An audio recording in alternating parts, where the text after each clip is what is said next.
but he was the golden child when he replaced Favre for about 7 years. Kevin Costner, maybe not the best actor, maybe he was, but he was the golden child. Then he did Waterworld. Post Waterworld, he did Tin Cup. Good, not great. For the love of the game, 3,000 Miles to Graceland, Man of Steel, Draft Day. Fine, not bombs. Not quite the same guy. This is what I say about Aaron Rodgers. Like Costner, still a star, but there was a pre-Waterworld and then Waterworld, post-Waterworld. I feel the Seahawks beating Green Bay, down by 12 fourth quarter, coming back, beating Green Bay. He's never been the same. The organization, I don't fear him. I don't see him the same. Aaron's still great. But, by the way, no MVP since, 24-14, blown up in the NFC champion. Wow. That's what I'm saying. I think I can break down Kevin Costner and Aaron Rodgers' career into two chunks.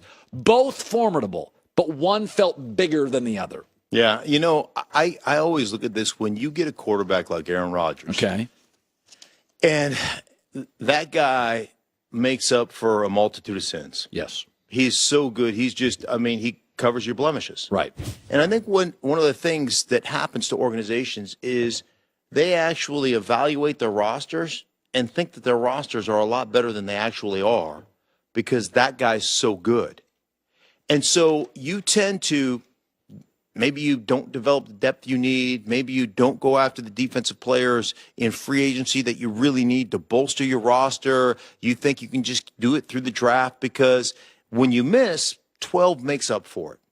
And I think what you see is, I think you see a guy like Aaron Rodgers or Peyton Manning or Tom Brady, once they leave for an extended period of time, usually, now in Tom Brady's case, they had Garoppolo. Right, you know, but usually what happens is all those warts are exposed, and you're like, ooh, this roster's not nearly as good as I thought. Andrew this Luck roster leaves. Was. Right. Aaron Rodgers leaves. Brady, hey, I mean, they're the Peyton exception. Manning leaves Indianapolis, right? They're a 12-win team every year. He leaves, and they go 2-14 with Curtis Painter. So you think it's operational? Green Bay hadn't done a good job to fortify the people around him.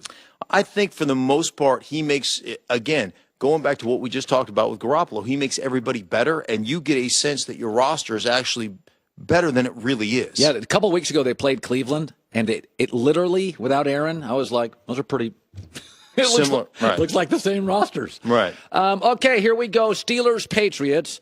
I think this is a game that Brady has devoured Mike Tomlin teams. 26 TDs, 1 pick.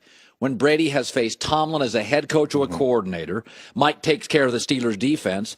I think he understands the secret sauce against Tomlin. He's always played well against Tomlin.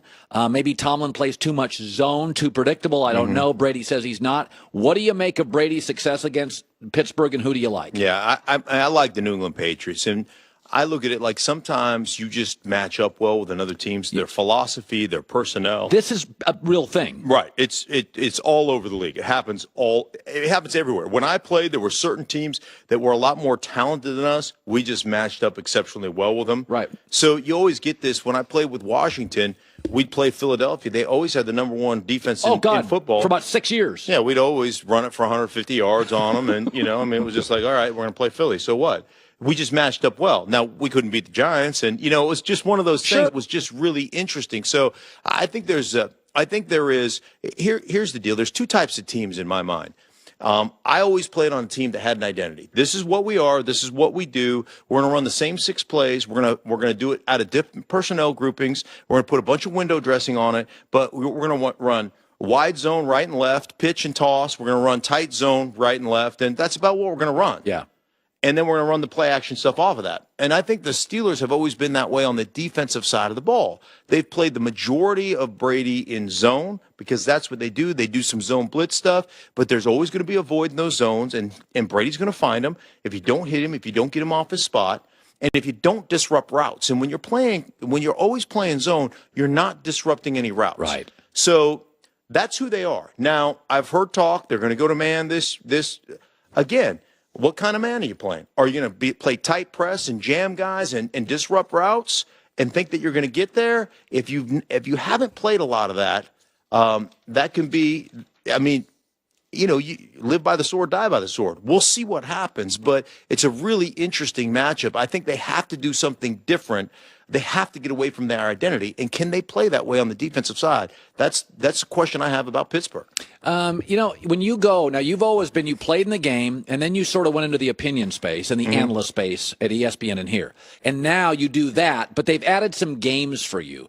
So when you take the audience to this, when you go to a stadium, you fly in like a Friday night, and then you meet with the coaches, and you've done what is San Francisco, like I love predicting. This year I picked the Rams and Carolina to double their wins. It's one of my favorite things, and they have. Right. Some years I'm not as lucky. Next year, I honestly believe San Francisco's a viable playoff team. Yeah. I really, really do. Have you done one or two Niner games? One Niner game. So talk about somebody beyond them. Is there another team that fascinates you, good or bad, that you've met with the coaches on a Friday, right, and a team that's sloppy, a team that feels lost, a team that you think is under or overvalued? Yeah, I think, okay, so I'll give you, just on my San Francisco opinion, yeah, I'm 100% with you. I think San Francisco will be fighting for a wild card. They may end up 7-9, maybe 8-8 next year, yeah, but they'll be fighting for a wild card all the way down to the end. Totally agree. I just think that they found their quarterback. I think they'll fortify their football team. When you watch them on film, they play exceptionally hard. Houston, I did that game just last week. Yeah. Houston is a really good team that's very injured. They're a mess. Yeah, they're absolute mess, as is San Francisco. But I think both of those teams, I think Houston will be right there fighting for that division title. Well, they'll have Deshaun Watson next year. Deshaun Watson will be back. Didn't you do a Jags game? Yeah, I did a Jags-Rams game. Yeah, you did that game. By the way, we don't talk about the Jags on this show for good reason. But I will say this. Personnel-wise on defense, men. Oh, dude. Dude, they are, and offensively too. I mean, listen, that's the team. If you're going to get into a street fight, like you go, give me the Jags. Like we're gonna go. Like it's going to be the Jets, right? When you're a Jet, you were going to get in a street fight. You want the Jags on your team. Listen, Seattle doesn't get pushed around a ton. But when I watched that game last weekend, and the Jags, they honestly, they kind of looked like Seattle about 4 years ago. Like, we didn't know who Richard Sherman 4 and 5 years ago, KJ Wright, Bobby Wagner, Cam Chancellor. About 5 years ago, we didn't know him. Sherman was the only household name. Earl Thomas. Jags got like 5 guys. Boye can play. A kid named Colvin, a third corner, can play. Calais Campbell, Jalen Ramsey can play. The 2 linebackers, Telvin Smith, can run. Jack from UCLA can flat Jarrett run. Jack. They have about 5 guys that are emerging as the next wave of defensive stars in the league, all in the same defense. Yeah, they are. Calais Campbell and Ngagwe, and they've got some players who can. I mean, I'm telling you what, they have a bunch of full-grown men in Jacksonville now. Good seeing you, Mark Schlereth.